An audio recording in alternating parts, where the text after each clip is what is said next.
Muy buenos días a todos. Queremos darles las gracias por estar conectados el día de hoy y sobre todo por tener una oportunidad para aprender algo nuevo. Porque la innovación no es solamente las organizaciones, sino que recordemos que son las personas. Y para el día de hoy, desde el Comité de Innovación, tenemos una charla muy interesante siguiendo una línea de nuestro anterior conversatorio, en donde hablamos un poco sobre el desafío que tiene la innovación en las empresas. Y para el día de hoy, siguiendo estas temáticas, hablaremos un poco sobre los pasos para la transformación de una organización.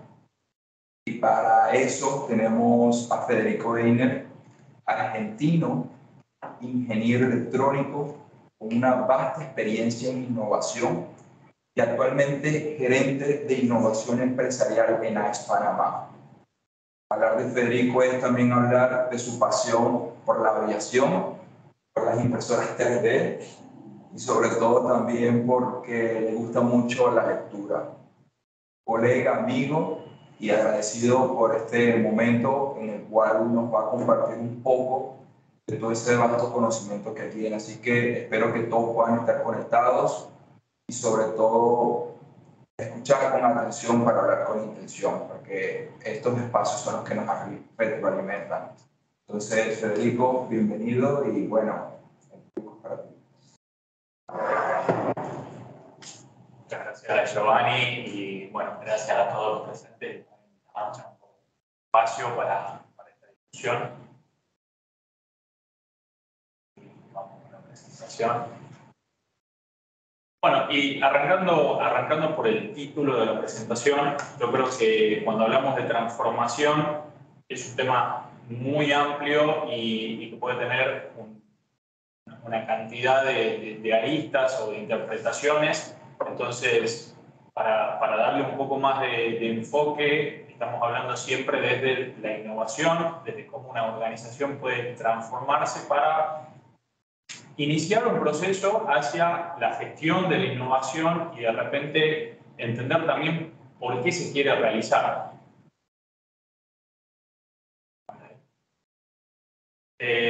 Esta frase me parece muy representativa de lo que queremos lograr, donde se puede leer que el aprendizaje y la innovación van de la mano y que la arrogancia del éxito es pensar que lo que hiciste ayer va a ser suficiente para mañana. Y este es uno de los temas más importantes y el motivo por el cual uno comienza a evaluar un camino de transformación de su organización.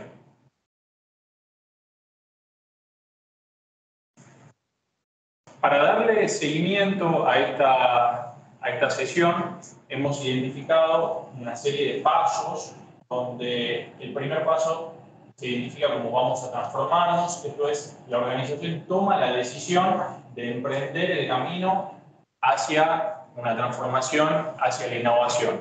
Entonces, la decisión está tomada y a partir de ahí el primer paso es definir realmente una estrategia. ¿De qué forma, cuáles son los objetivos que vamos a estar persiguiendo también en este camino de transformación? Siguiente es armar un equipo, es decir, quiénes van a ser las personas que van a estar realizando este tipo de actividad, qué características necesitan esas personas como para poder gestionar esta transformación e impulsar la innovación. Y todo esto lo sostiene una base cultural. Sin una base cultural es muy difícil crear algo y más difícil todavía sostenerlo y que perdure. A continuación también vamos a hablar un poco de las herramientas y finalmente diferenciando lo que sería innovación cerrada y abierta, o también parte de este proceso de transformación. La idea es que una vez que hayamos realizado la exposición, abrir a un conversatorio donde podamos dialogar sobre algunos puntos y algunas inquietudes que pudieran tener, la idea es que sea más bien en forma de conversatorio.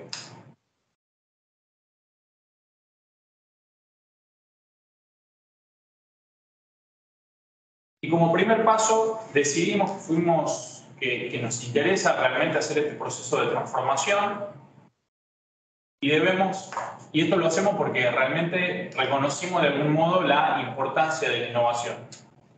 ¿Por qué? Porque nos permite reaccionar de forma más efectiva ante los cambios en el mercado. Puede ser cualquier tipo de contingencia como la que estamos, al parecer, terminando de atravesar en términos de COVID, otras situaciones también globales, situaciones del mercado, cambios en el mercado, resolución de problemas, puede ser problemas internos complejos, problemas que nos traen clientes, socios. También realizar procesos de mejora en nuestros procesos, mejora continua, incrementar la eficiencia de nuestros activos, porque encontramos que podemos aplicar algún tipo de innovación para realmente optimizar nuestros procesos, tener una actualización tecnológica y de repente estar al día en términos de lo que está sucediendo con tecnología y cómo la tecnología también nos habilita para alcanzar nuestros objetivos. Y finalmente, que no es menor, también cumplir con las expectativas de clientes y nuestros inversores. Las compañías que realmente hacen una inversión, que realmente están participando de procesos de innovación, son siempre más atractivas para sus inversores porque justamente les da herramientas para tener resiliencia y para poder adaptarse frente a estos cambios que pueden suceder de forma paulatina o bien repentina en el mercado. Entonces, de repente, tener un equipo que está evaluando, por ejemplo, futuros, haciendo una evaluación de qué va a pasar de aquí a 5 años, de aquí a 10 años, y estableciendo planes de contingencia y líneas de acción, es extremadamente favorable y bien visto para los inversores. Como riesgo de no transformarnos, nos puede pasar de perder cuota del mercado, porque un competidor comenzó a tomar más mercado y perdimos esa capacidad. Podemos también tener un compromiso en nuestra productividad y eficiencia, porque justamente nuestros procesos se atrasan, no somos capaces de identificar cómo podemos mejorar y eventualmente nos lleva a la siguiente línea, que también es la pérdida de talento. Y pérdida de talento es un tema que vamos a hablar también en la parte de cultura, pero es un tema fundamental porque cada vez hay mayor empuje emprendedor en las personas que forman parte de las organizaciones y si de repente esas personas no tienen el espacio para desarrollar también actividades de intraemprendimiento, muy probablemente van a abandonar la compañía. A su vez, obviamente la reducción de margen y ganancias también que puede tener al perder la cuota de mercado, que fue el primer punto. Y para finalizar, ahí hay un par de casos, como Kodak, Blockbuster, que realmente no supieron hacer esa transformación cuando el mercado comenzó a dar señales ya claras de la tendencia hacia donde iba, sobreestimaron sus productos, sobreestimaron sus procesos, sobreestimaron la cuota del mercado que tenían y hoy por hoy ya en muchos casos no existen como eran. Está inclusive el caso de Google Glass, que fue un producto que parecía súper interesante, que iba a tener un engagement del mercado y realmente no prosperó. BlackBerry también, que fue líder del mercado y principalmente en el área ejecutiva y de repente no se adoptó al crecimiento de las pantallas táctiles y terminó como ya sabemos todos. Entonces, estos casos nos marcan justamente la importancia de tener un plan y de comenzar un proceso de transformación que no necesita abarcar a toda la organización, sino que también puede ser un proceso que se comienza de una forma gradual, como si fuera una pequeña rama que va creciendo, hasta que se comienza justamente ese proceso donde realimenta al resto de la organización. Pero antes tenemos que hablar de otro tema, y ese tema es el denominado elefante en la habitación. Y este elefante en la habitación es principalmente una característica que hace que las organizaciones sean exitosas tal y como son. ¿Y esto a qué se debe?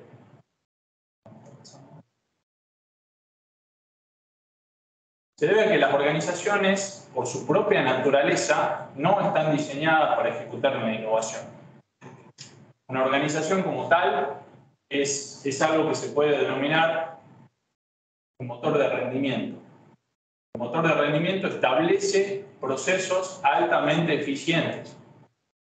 Entonces, gestión de contratos, gestión de proveedores, todos los procesos logísticos están sumamente mejorados y preparados y tuneados como para dar el mayor rendimiento posible. Eso nos da predictibilidad principalmente. Nosotros sabemos exactamente qué pedirles a los colaboradores y hasta dónde se puede llegar en términos de forecast. Podemos medir con gran facilidad los resultados, hacer proyecciones, y todas estas proyecciones van a estar limitadas, por así decirlo, por el mercado y por distintas cuestiones, pero en términos de proceso, todo se puede establecer como proceso y también podemos escalarlo en la medida que nosotros y el mercado lo permiten. Entonces, la organización termina siendo un motor muy eficiente. Y sin embargo, llega la innovación, y la innovación es bastante impredecible. La innovación requiere de una cuota de experimentación, de resiliencia y de también saber cuándo abandonar un proyecto, abandonar una solución, abandonar una idea y pivotarla, transformarla o simplemente extinguirla. Y también a su vez conlleva el desafío de gestionar ese conocimiento. El motor de innovación y el motor de rendimiento, por sus propios principios, por su propia naturaleza, están a 180 grados de distancia. No se conllevan e incorporar el motor de innovación como parte del motor de rendimiento es uno de los principales errores que cometen las organizaciones cuando incorporan procesos de innovación. Cuando deciden poner a un miembro del equipo que era muy exitoso dentro del motor de rendimiento, como un líder del motor de rendimiento, liderando el motor de innovación. Las expectativas del motor de rendimiento o del business as usual, podría decir, no son nunca en línea, no están nunca en línea con las del motor de innovación. La persona que lidera el motor de innovación y los líderes arriba que gestionan y que supervisan todo este proceso y que este proceso se mantenga alineado con la estrategia, tienen que tener expectativas afines y una comprensión de qué se trata la innovación y qué es lo que realmente habilita la gestión de la innovación. Fallar en establecer esa fábrica de ideas, esa fábrica de innovación, es realmente la principal causa por la cual las compañías no terminan teniendo planes exitosos de innovación. Y ese es realmente, como decimos, el elefante en la habitación, porque no incorporamos de la manera que corresponde la innovación como un proceso. A su vez, también se plantea otro desafío. A través del motor de innovación se desarrolla un producto, se desarrolla una solución, un servicio, y decir en qué momento ese motor lo libera a este proceso y pasa a formar parte del motor de rendimiento. ¿Cuándo es el momento? Cuando ya realmente podemos hacer la transición y se convierte en un engranaje más, en una fuente más de revenue para el motor de rendimiento. Entonces, eso también es un punto donde hay que tomar decisiones y hay que tener claramente establecido cuándo se hace esa transición desde la fábrica de ideas del motor de innovación hacia el rendimiento. Tiene que tener un nivel de robustez la solución como para realmente poder transicionar hacia ese otro método de trabajo. Y ahí es donde se plantea el punto principal de todo esto y que es donde realmente invitamos a pensarlo en términos de definir cuál es la estrategia. Una estrategia tiene que identificar exactamente cómo vamos a estar creando valor para nuestros clientes y cómo la organización va a ser capaz de capturar ese valor. Y también principalmente cuáles son los tipos de innovación con los que vamos a estar trabajando y la asignación de recursos para cada uno de esos tipos. Los recursos no pueden ser ilimitados, nosotros podemos identificar distintos tipos de innovación, que ahora lo vamos a ver en el slide siguiente, y en función de cada tipo tomar las decisiones y armar los equipos que van a estar trabajando para gestionar cada tipo de innovación. Los equipos no son tampoco los mismos. Entonces, no tener definido una estrategia de innovación o para la transformación hacia la innovación realmente es el punto crítico de esto. Y hace un rato lo hablábamos, y tener una estrategia no es visité Google y me gustaron las hamacas que tienen. Eso no es parte de la estrategia, no es decir necesitamos tener sillones cómodos o muchas pantallas. Entonces, es justamente cuál es la metodología que vamos a utilizar, cuáles son los objetivos y por qué sentimos que es necesario subirnos a esta transformación y ser parte de esta transformación. Entonces, es muy común que alguien realice una visita a una oficina, que alguien visite un lugar y venga con la idea de que la cosa es el objetivo. Y no tiene nunca que ser así, porque cuando se emprende este camino, uno de los grandes errores también es medirse contra organizaciones que gran parte de su capital vienen de estos procesos de innovación y que tienen un negocio completamente distinto al de nuestras organizaciones. Entonces, ahí es donde realmente hay que sentarse y definir la estrategia que se quiere ejecutar.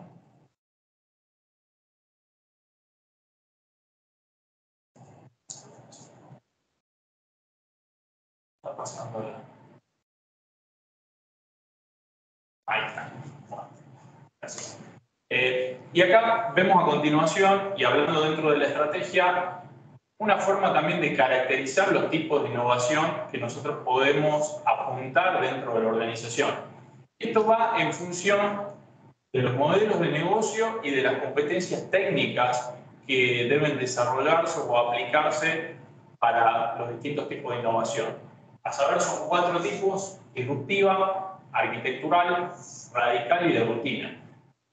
Las que están más contrapuestas, de algún modo, son la arquitectural y la de rutina, donde en la de rutina aprovechamos las competencias que ya tenemos y los modelos de negocio que ya existían. Queremos sacar una nueva película, realmente no hace falta inventarse nada, no hace falta adoptar una técnica nueva.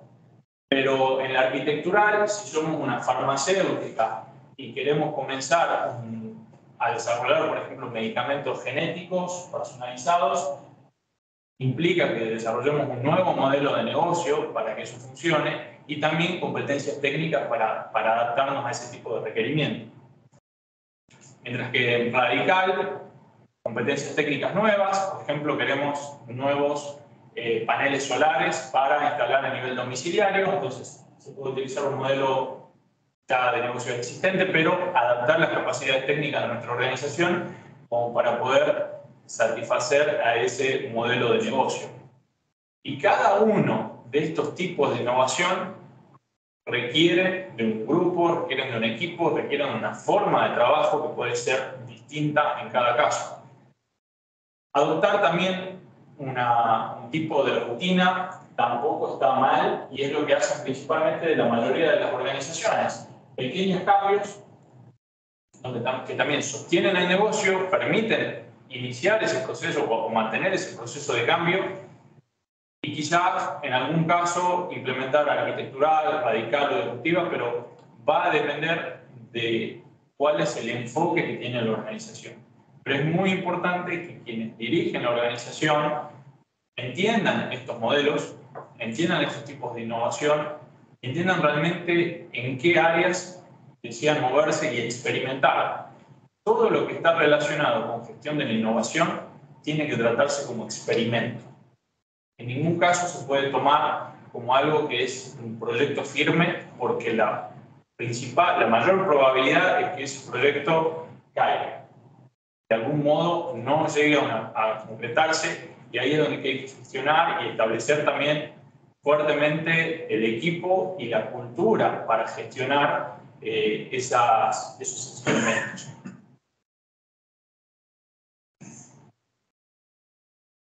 Y ahora vamos a hablar del equipo. El equipo principalmente tiene que estar liderado por un comité, por un equipo que realmente entienda la estrategia de lo que se quiere alcanzar con la innovación.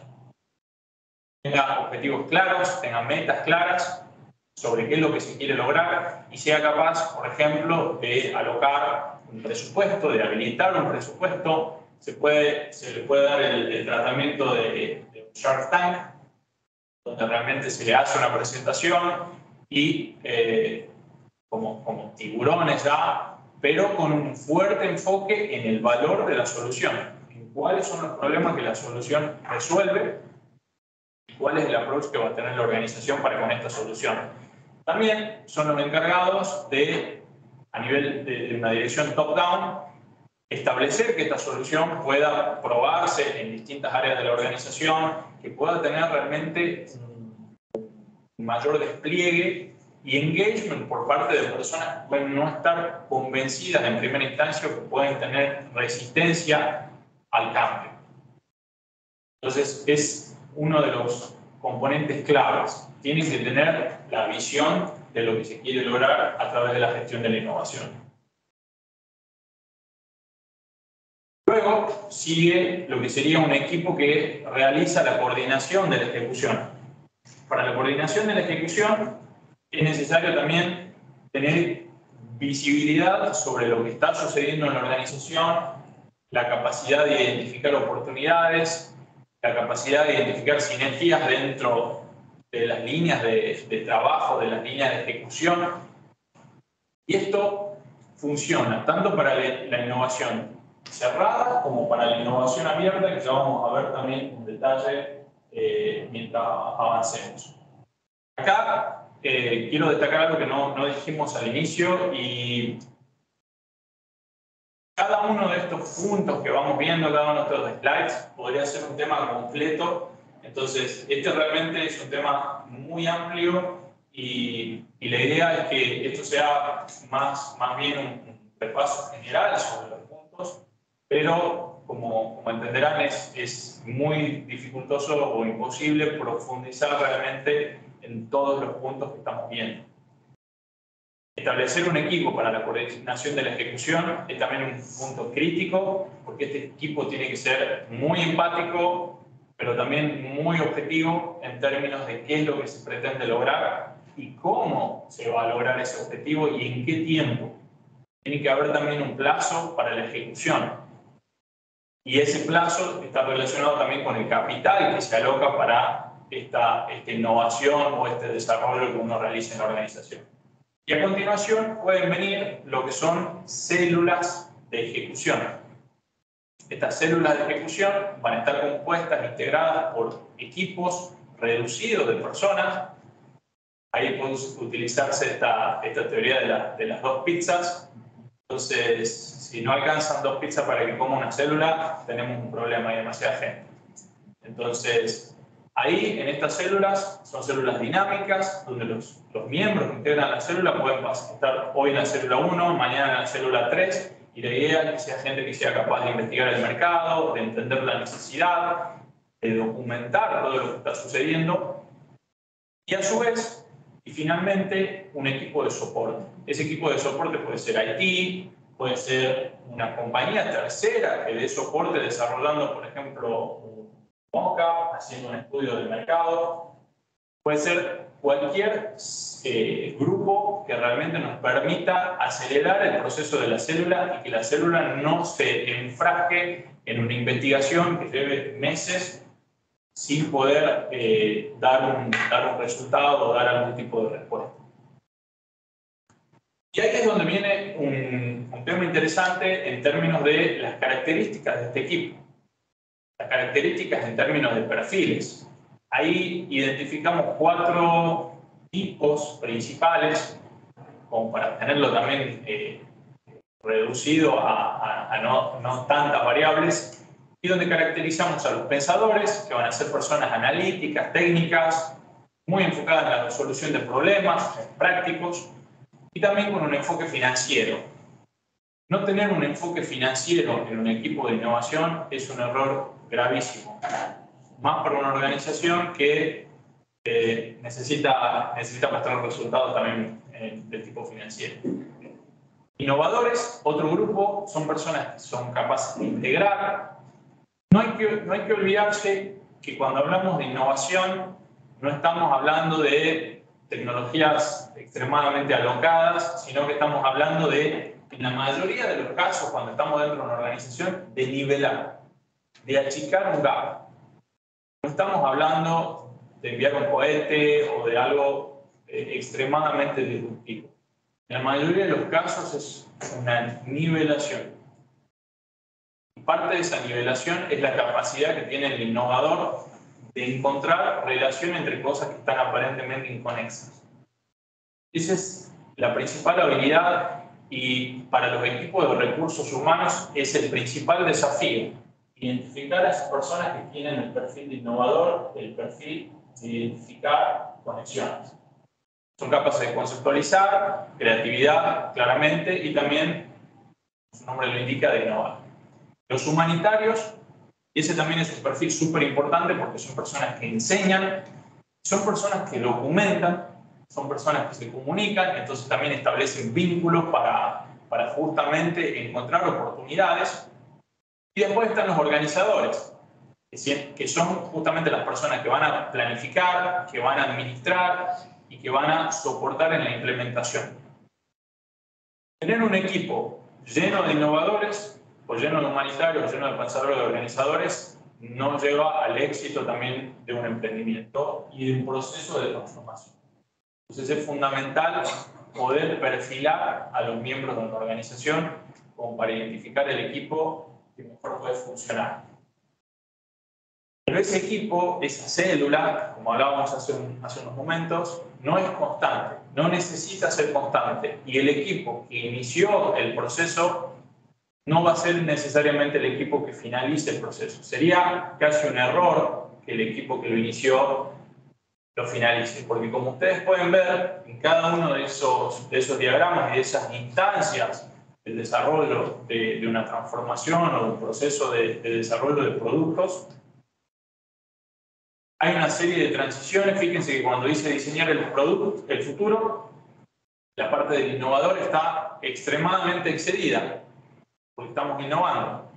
Pero para crecer y escalar ya comienza a balancearse, para optimizar también. Fíjense que crece la parte de la persona que comunica. Evaluar escenarios, ya ahí entra más fuerte el financiero. Y luego continúa cambiando. Fíjense que ahí hay una transición, hay un punto de desvío donde encontramos una forma de maximizar la ganancia del negocio existente. Entonces ahí, fíjense que volvimos al escenario de la innovación de rutina, pero es extremadamente beneficioso para la organización. Luego sigue un punto donde decimos, tomemos decisiones, se toma una decisión y es muy probable que el negocio se transforme o pivote hacia otra cosa. Y ahí es donde también esta parte de evaluar los escenarios para el futuro nos lleva a estas líneas que tranquilamente pueden coexistir.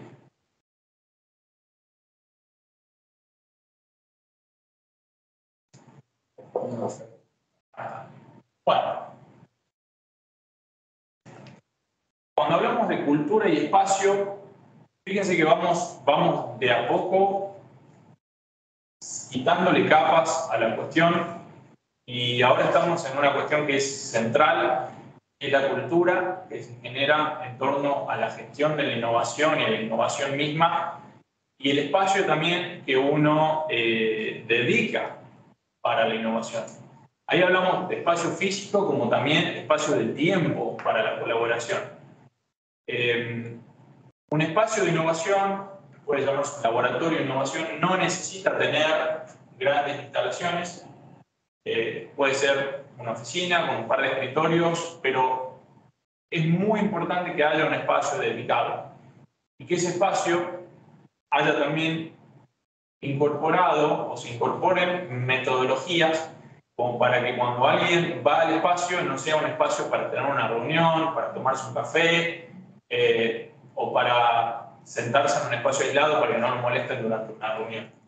Entonces, todas esas metodologías generan esa especie de cultura, de culto mismo a cuando estoy en este espacio solamente lo utilizo para un proceso de innovación, no lo utilizo para otra cosa. Entonces, nos damos cuenta y que esa cultura está comenzando a crecer cuando alguien plantea una reunión en ese lugar y dice, no, ese espacio es para innovación. Por más que no esté reservado, por más que nadie lo tenga pedido, saber que ese espacio es para ese fin. El equipamiento pueden ser tableros, papeles, tiene que haber material donde uno físicamente pueda jugar, porque eso es extremadamente estimulante para el proceso creativo. Y no paredes donde uno pueda dibujar, donde uno pueda escribir, si puede escribir sobre las mesas mejor. No hace falta realmente mucho más que eso. En esta actualidad donde podemos trabajar de forma híbrida, también es deseable que hubiera alguna pantalla con algún tipo de interactividad, pero es también un nice to have. La base metodológica aquí es fundamental. Realmente, ¿qué metodología vamos a utilizar para...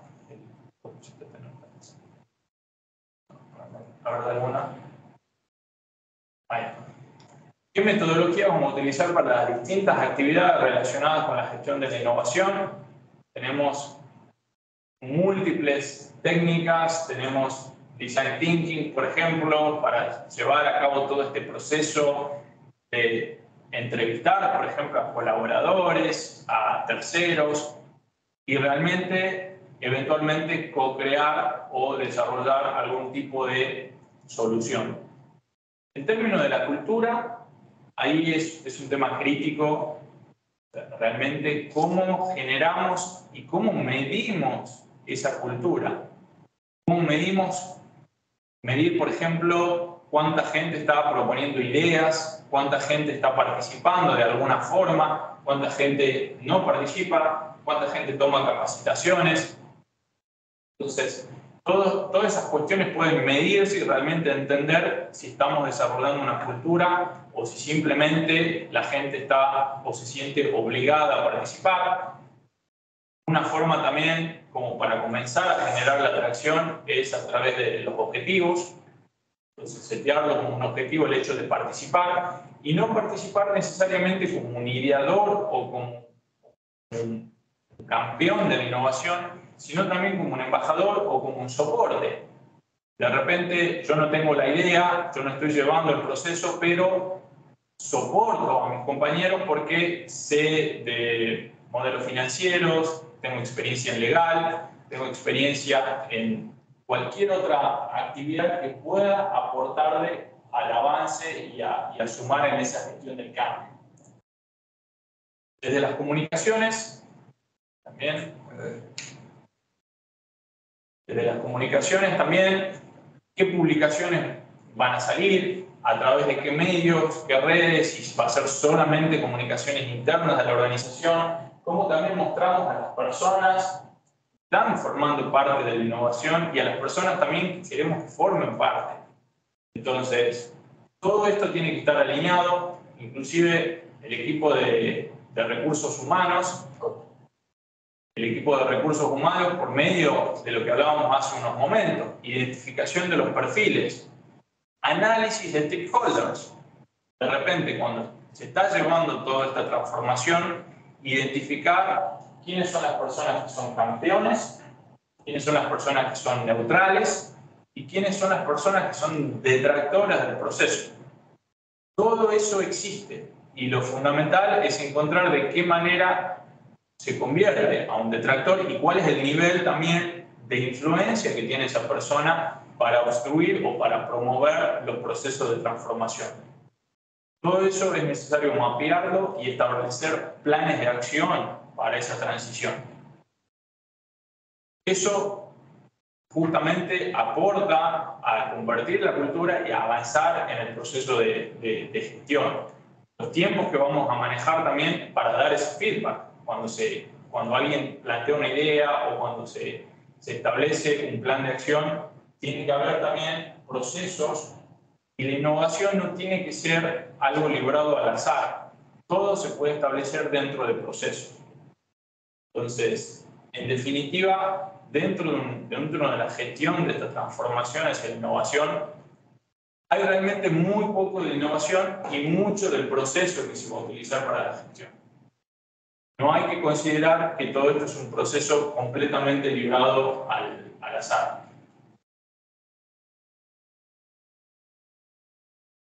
Hay como herramientas, nosotros identificamos también herramientas para la gestión del conocimiento. Estos podemos utilizar herramientas para tener trazabilidad justamente sobre lo que se aprende, las lecciones aprendidas de un experimento, como dijimos.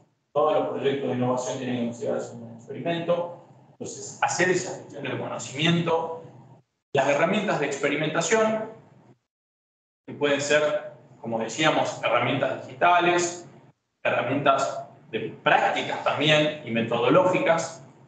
Las plataformas que vamos a utilizar para hacer procesos de ideación y soporte y colaboración, por ejemplo, Mural y múltiples herramientas que nos permiten trabajar de forma síncrona como asíncrona. Y también herramientas para tener información del mercado, que pueden ser distintos servicios donde conocemos cuáles son las tendencias, conocemos a dónde está yendo el mercado, y otra serie de herramientas también pueden ser herramientas de low, no code, donde la gente puede, y darle también a la gente la posibilidad para generar, por ejemplo, un mockup, generar una idea de una página web. El hecho de empoderar a los miembros del equipo, sabiendo que pueden desarrollar algo rápidamente y solamente arrastrando controles, es sumamente fuerte también para el proceso de acelerar y para la generación de la cultura. Y ahora, como último tema, y para tocarlo brevemente, también entender que no necesitamos recorrer todo el proceso de la innovación internamente en la organización. No necesitamos salir a comprar empresas tampoco para hacer el proceso de innovación. Muchas veces uno piensa en desarrollar un partnership y dice, no, nos tenemos que comprar esta empresa. Y en realidad, actualmente eso ya es una práctica que cada vez se utiliza menos. Es mejor desarrollar partnerships y es mejor desarrollar la innovación abierta. Una cuestión muy simple es que, como lo ven en la imagen de la izquierda, hay una regla que es de cada 1000 ideas que metemos por el funnel, sale un unicornio. Entonces, realmente, ¿cuál es la capacidad de nuestras organizaciones para gestionar de forma cerrada, completamente cerrada, no permeable, ingresar ideas? Y tenemos la capacidad para meter 1000 ideas en el funnel.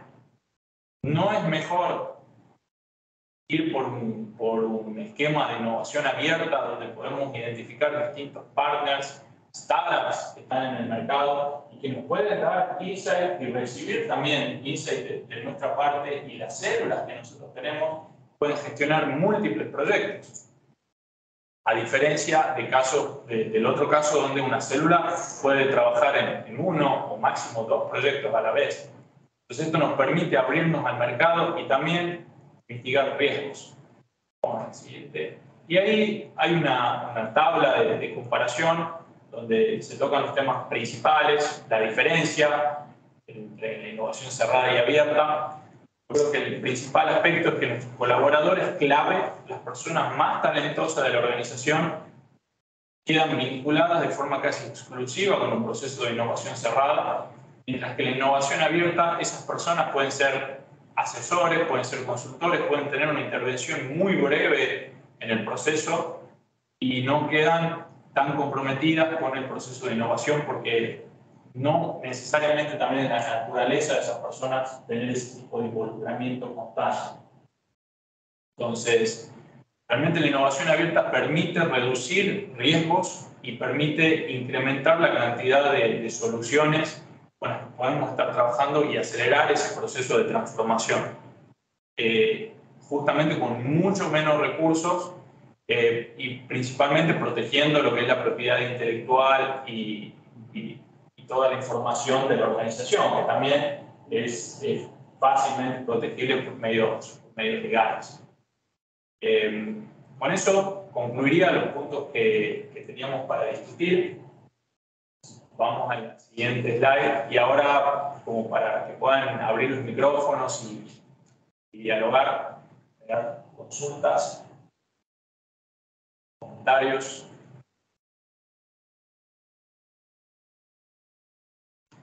No, la verdad, Federico, muchas gracias por la presentación, súper buena, ¿no? Y me gusta que nos presentas cómo se aterriza, ¿no? la innovación en una organización. Yo te quería consultar un poco, si podías ampliar, primero de las metodologías, ¿no? Que tú hablaste de design thinking, communication, realmente cómo definir qué metodología es mejor, sea para la organización o para una idea puntual. Y cómo aterrizarlo estructuralmente, y luego otro, las herramientas de gestión de conocimiento, ¿no? ¿Cómo recomiendas, o sea, con qué herramientas recomiendas y quién debe de manejar dentro de la organización esas herramientas? Si va a ser el área de recursos humanos, si va a ser el comité de innovación. Sí, bueno, respecto a lo que son las herramientas para la gestión del conocimiento, eso lo hace el equipo de innovación. El comité de innovación tiene acceso porque estas herramientas pueden generar reportes también del Estado, por ejemplo, de consumo de budget, de, por ejemplo, la validación que se va haciendo en el mercado. Entonces, todo eso se puede mapear, pero es necesario utilizar estas plataformas. O sea, y no son las plataformas estándar que venimos. Entonces, hay un ejemplo de plataforma. Por ejemplo, estamos trabajando con uno que se llama Next, que es también una herramienta, y hay otras varias más. A su vez, respecto a la primera pregunta, en términos de la metodología va a depender de cuál tipo de innovación es el que quiere trabajar. Si se quiere ir por algo más disruptivo, hay que realmente aterrizar en términos de, por ejemplo, design thinking, realmente tener sesiones, hacer, pero dentro del design thinking tenés múltiples métodos, múltiples prácticas que se pueden realizar para justamente explorar, para validar la idea y recorrer todo ese camino. Entonces, eso quizá podemos compartir después un poco más de material como para ver las opciones en términos de metodología que se pueden utilizar. Gracias.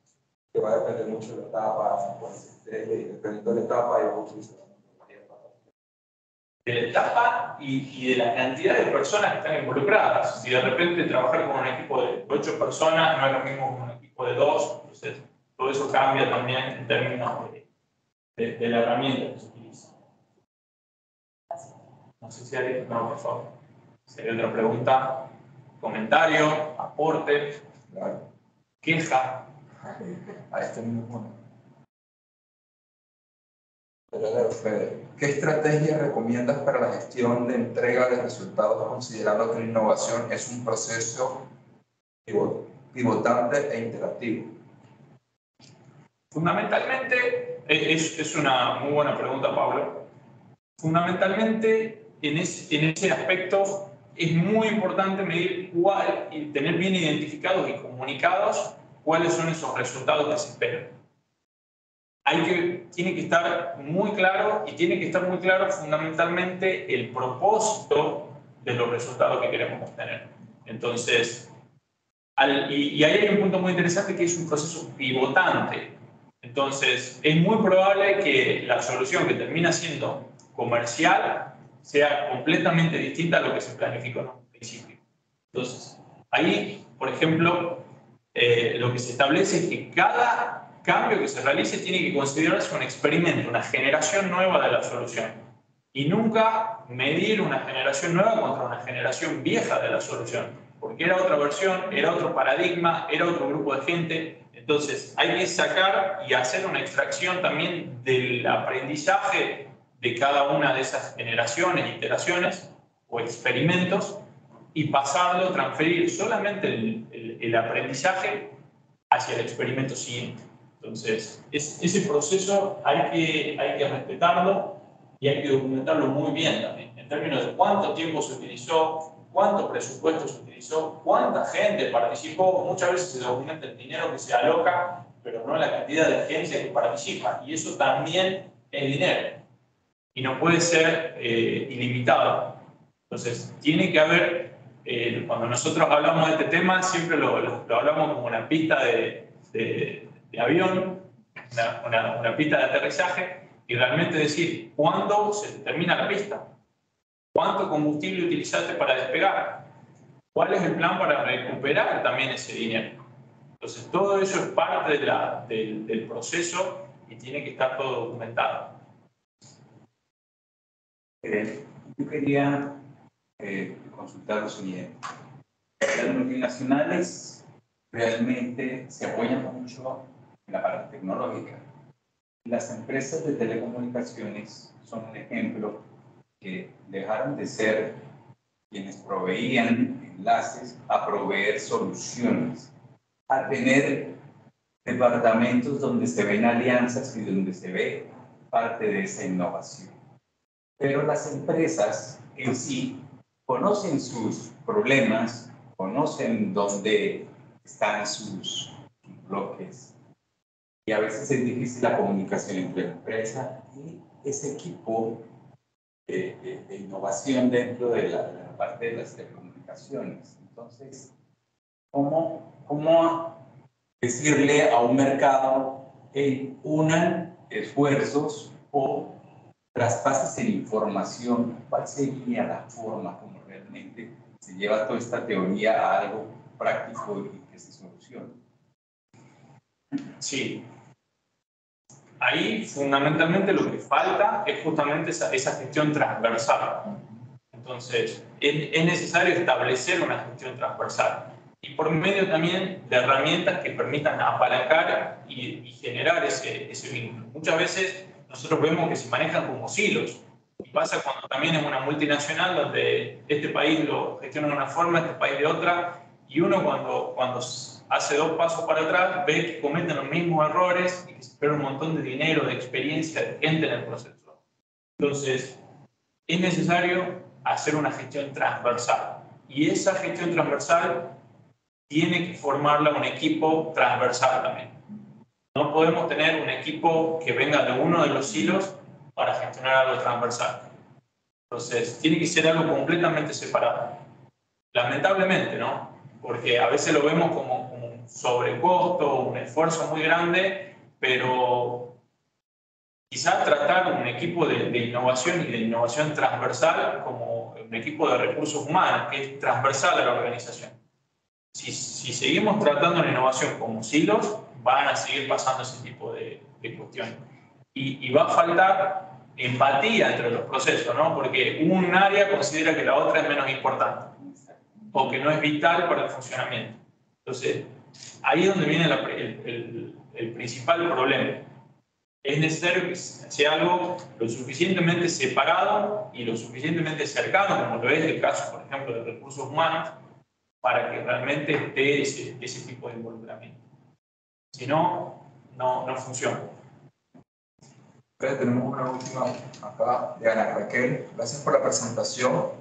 ¿Cómo consideras que se puede incluir la cultura de innovación en una empresa? Qué buena pregunta. Principalmente tiene que ser auténtica la cultura. No puede ser algo forzado, no puede ser falso. Tiene que ser realmente la cultura desde todos los aspectos que esto involucra, ¿no? La comunicación interna, la gestión de la carrera de las personas, la promoción también de las personas. Entonces, de repente, generar programas de reconocimiento, generar el espacio y mostrar realmente el valor de esto con el ejemplo también de quien lidera la organización. Por ejemplo, un director de la organización arremangándose y participando de un proceso de design thinking, participando del proceso de creación. Tiene que venir mucho desde el ejemplo que da la organización como para también generar ese onboarding que la gente naturalmente comience a participar. Si ese proceso falla, realmente es imposible que se genere una cultura y ahí es mejor no hacerlo que fingirlo. Entonces, es mejor decir, vamos por un grupo que se dedique a hacer innovación abierta y a gestionar proyectos a través de terceros, que a hacer, intentar abrazar la innovación o hacer esa transformación. Y realmente es una pena porque se pierde todo el potencial de la gente interna de la organización, que tiene una gran cantidad de cosas para aportar en términos de procesos que pueden mejorarse. Entonces, hay que generar la cultura, pero también de forma paulatina y con cuestiones y acciones concretas. El desarrollo de las personas también tiene que estar vinculado con su participación, no necesariamente como innovadores, pero sí como promotores. Entonces, esa es quizá la mejor forma de incluir esa cultura y de desarrollar la cultura. Perfecto. Bueno, para cerrar, agradecerles a todos los que participaron hoy en la llamada, a los que están aquí presentes, y sobre todo que hoy, Fede, con lo que nos has explicado, si hoy una empresa no tiene un departamento de innovación, creo que tiene todas las herramientas para empezar.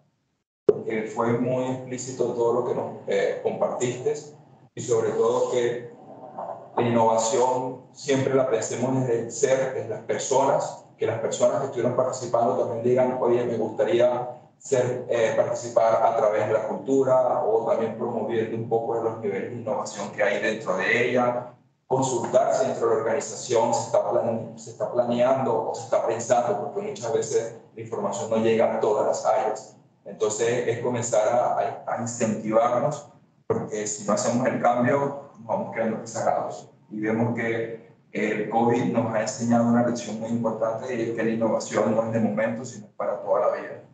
Que todos los que estén interesados en participar en el Comité de Innovación, pues pueden escribir en ANCHA mostrando el interés, y bueno, hacemos reuniones mensuales para seguir gestionando todo este proceso.